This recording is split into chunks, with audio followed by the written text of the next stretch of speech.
Y a esta hora ya nos acompaña en los estudios en Quito el candidato a la presidencia por Pachakutik, Yacu Pérez, a quien le doy las gracias por estar esta mañana con nosotros. Bienvenido. Buenos días, un placer saludar a usted y a todos los ecuatorianas y ecuatorianos que nos escuchan.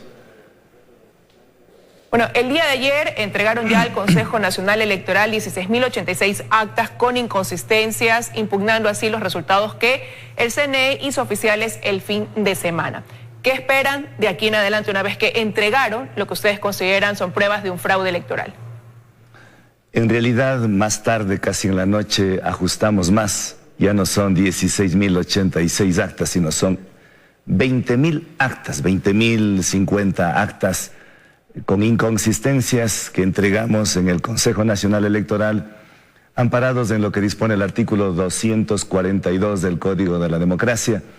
Interpusimos el recurso de objeción a los resultados electorales a fin de que se puedan revisar, reaperturándose las actas en donde hay impugnaciones y estamos probando. No es necesario adjuntar copias de las actas, pero nosotros lo estamos probando. Pero queremos indicarles algunas actas para que la ciudadanía pueda evidenciar lo que estamos indicando. Esta es una acta en la provincia del Guayas, El Triunfo, el acta número 47.124, junta número 0031, masculino. Aquí en esta acta, 28 votos de Yacu se transfieren al candidato César Montúfar. Como ustedes pueden ver en la pantalla, Yacu Pérez alcanza 0 votos. Estos migran al candidato César Montúfar. Y esto está considerado en una observación que hacen en la misma acta, pero que en el escaneo no toma las firmas, sino toma el acta. Otra de estas encontramos una muy similar, 15 votos migran igualmente al candidato César Montúfar, y así como estas, muchísimas, pero esto es más curioso aún. Esta es en mi provincia, Azuay, Cuenca, es en la parroquia Turi. Vemos el número del acta, la junta 0001 masculino. Hay total de votantes 270 votos. A mí al candidato, como se puede observar aquí, Yacu Pérez, no tiene ni en letras ni en números votos. Más o menos vendrían a ser como 0. Y esos votos migran al candidato Gustavo Larrea los 141 votos. Esto hacen constar efectivamente en el acta. Al final, que no estamos inventándonos nosotros, aquí dice, el total de votos para Yacu Pérez es de 141, el total de votos para Gustavo Larrea es 0. Pero aquí viene lo curioso. Si bien en el acta ya corrigen, si tengo 141 votos, pero en el sistema, este es bajado del sistema del Consejo Nacional Electoral. Yacu Pérez, acá al final, 0 votos. 0. Por más que se trate de corregir, los 141 votos, 0. Y esto es algo más chistoso. Esto fue un día antes y ahora al día siguiente. A Yacu Pérez se le adjudica en esa mesa, solamente de Turi, esa mesa 001, 1.797.445 votos. Y el día de ayer, no lo traje, no pude imprimir para venir acá, pero ya nuevamente aparece 0.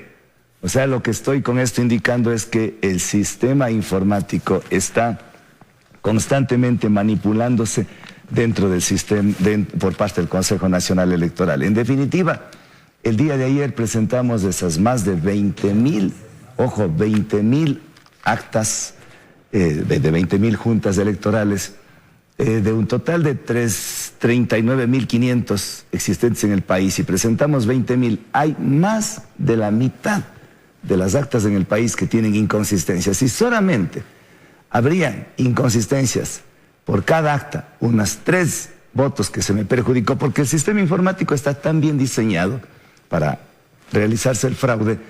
Si nosotros presentamos 20.000, que solamente recuperaríamos 3 votos por cada junta electoral o por cada acta, De las 20.000 que presentamos, recuperaríamos ahí 60.000 votos, con lo que es suficiente nosotros pasar a la segunda vuelta. Pero un resumen rápido. Ahora, usted ha presentado algunos ejemplos, ahora ha mostrado algunas de estas inconsistencias que ha encontrado en actas. Importante sería definir en su mayoría estas 20.000 actas de qué partes del país provienen. Usted me mostró ahora un ejemplo de San Borondón, un ejemplo de Esmeraldas, uno de Azuay, de Cuenca específicamente en el Turi.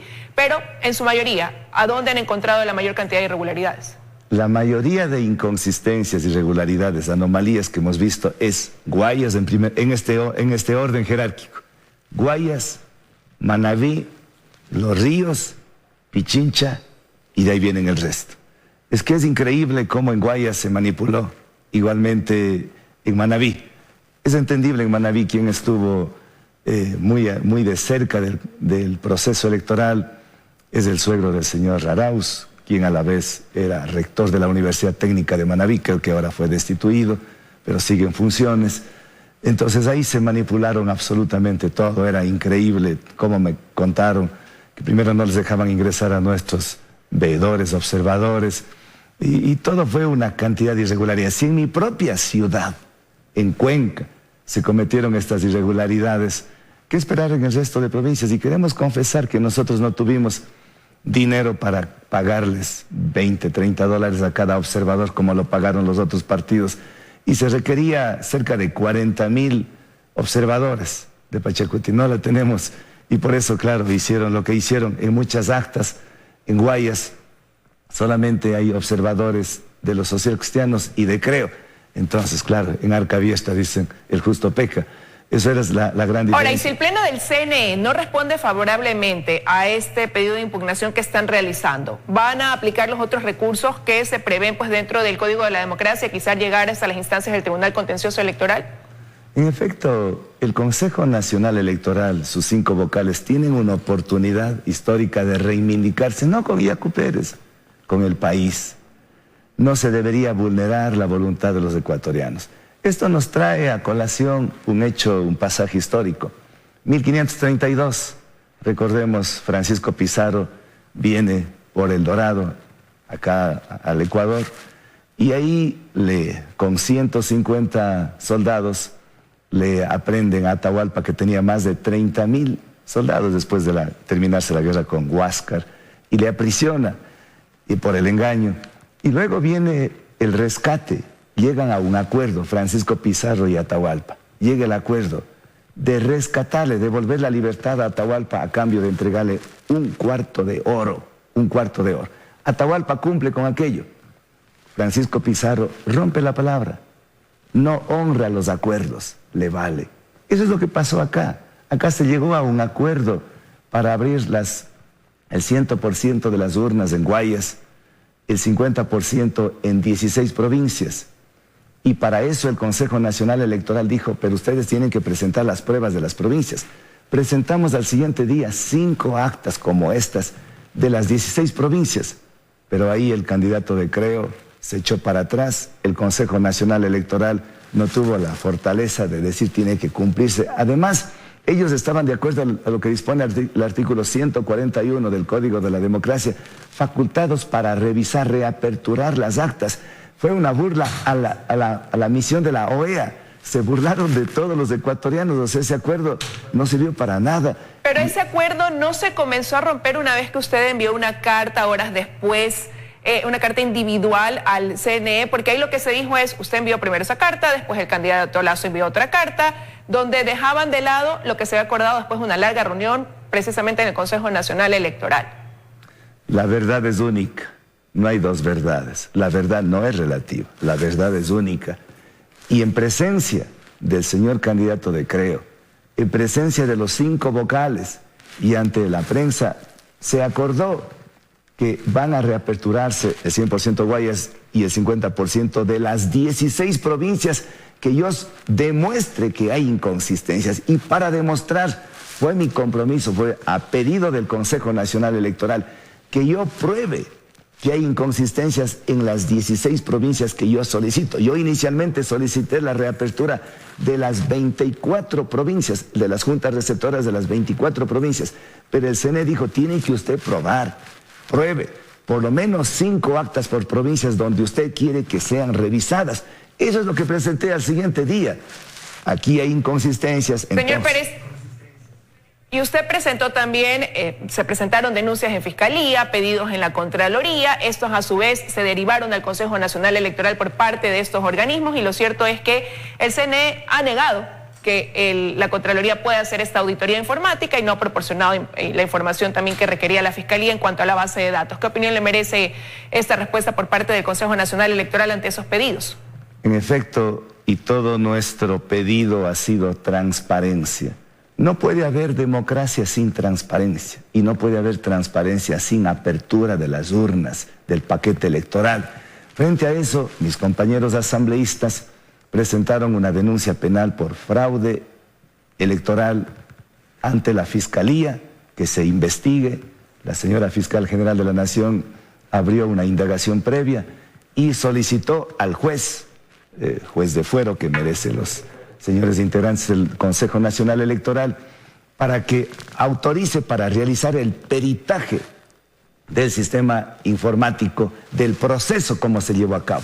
Cuando estaban a punto de entregar ya las copias certificadas de todo el sistema informático de las actas notarizadas, antes de ayer denunció el consejero Luis Verde Soto que la señora presidenta del CNE se negó a entregar.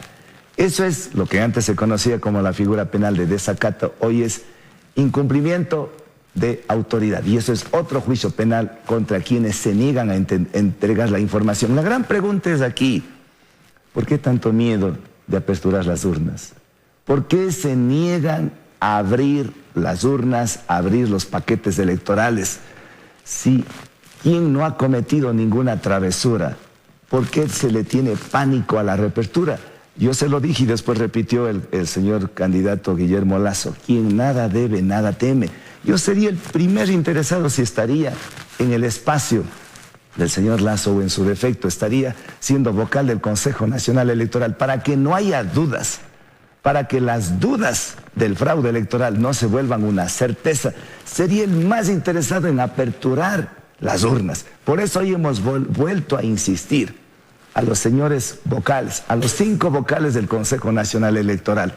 Hoy tienen una oportunidad histórica, una oportunidad de agua, porque el agua vale más que el oro, de reivindicarse con el país y decir, sí hay transparencia en el Consejo Nacional Electoral.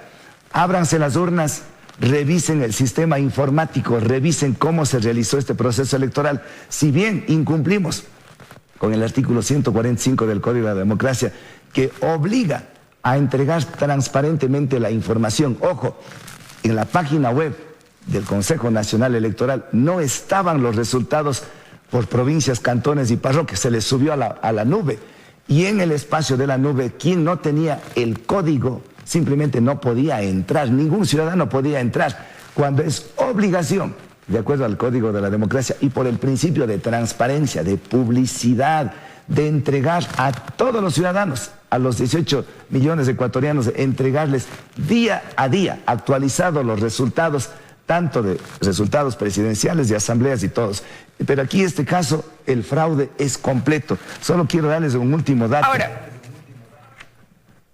¿me va a mostrar algo? Sí, quería indicarles que de las 20.000 actas, yo tengo 9.587 actas en las cuales existen diferencias entre candidatos para presidentes, para asambleístas nacionales, provinciales y parlamentarios andinos. Es un poquito complicado, les voy a tratar de ser más pedagógico.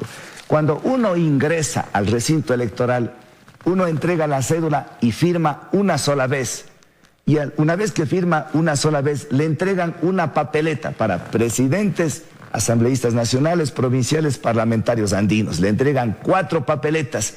Sin embargo, después de revisarlo completamente, porque esto nos ha tocado un trabajo arduo de realizar, encontramos que, por ejemplo, para candidatos a asambleístas en una junta electoral, y como estas son enormes, son más de 20.000 actas, en donde aparecen más papeletas para asambleístas que para presidentes. Ejemplo, en una junta aparece 285 papeletas para asambleístas provinciales y menos de 90 papeletas para presidenciales. ¿Qué pasó si en una junta le entregan el mismo número de papeletas para presidente, asambleístas? Sin embargo, en los resultados aparecen menos papeletas para presidentes. No estoy diciendo que todos esos votos nos robaron a la presidencia nuestra, pero entendemos que es la mayoría. Esas son las inconsistencias que han presentado ustedes y que deberá ahora resolver el CNE, pero lo cierto es que mientras eso pasa y se da trámite a estos recursos,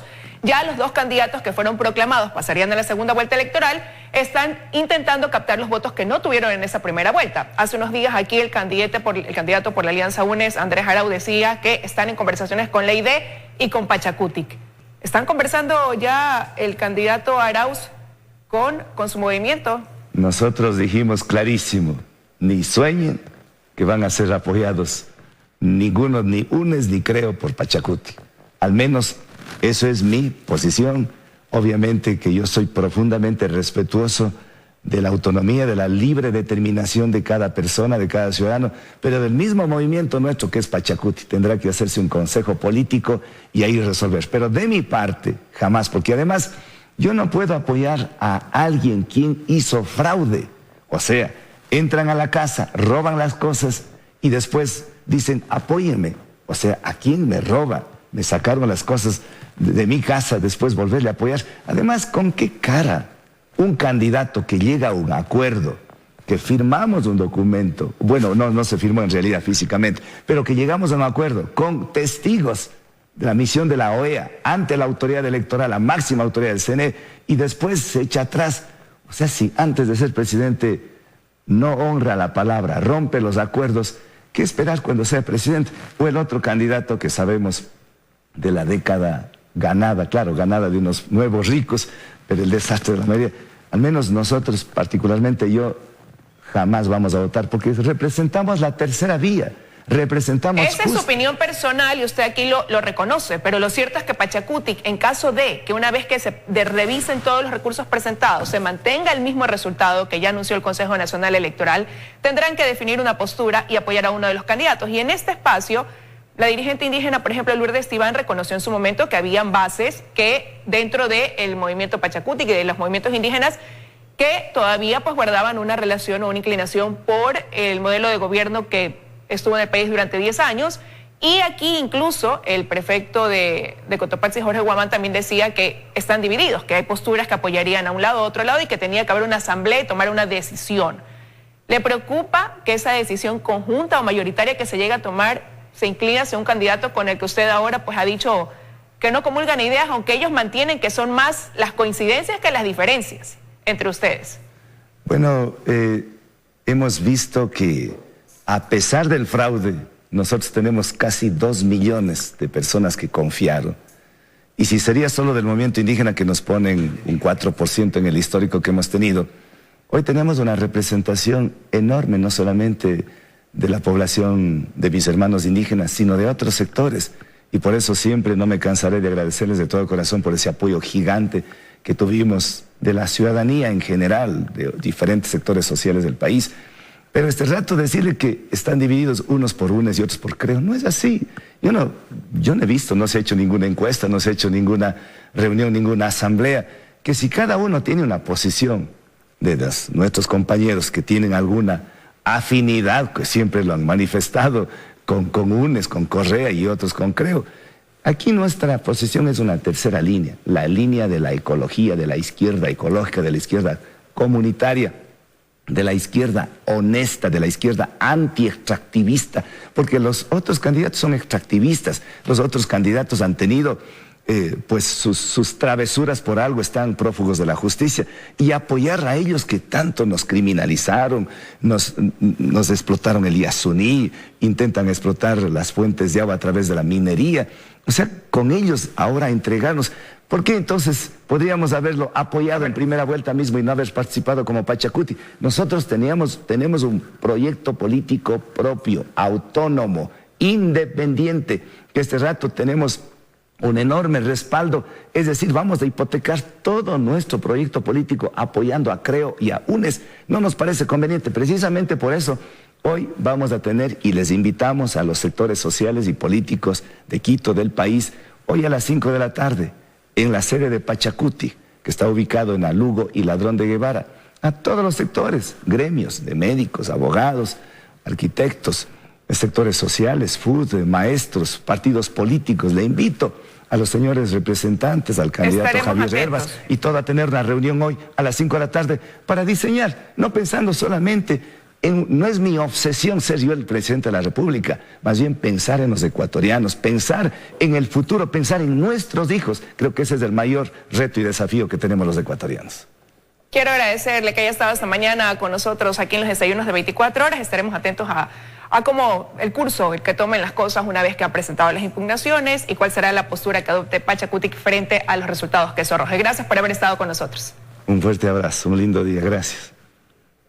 Buen día para usted también. Con esto me voy a una pausa, pero al regresar estaremos analizando el hecho ocurrido el día de ayer, donde 72 privados de la libertad, 75 privados de la libertad, fueron asesinados en enfrentamientos entre bandas al interior de 3 cárceles del país. Ya regresamos.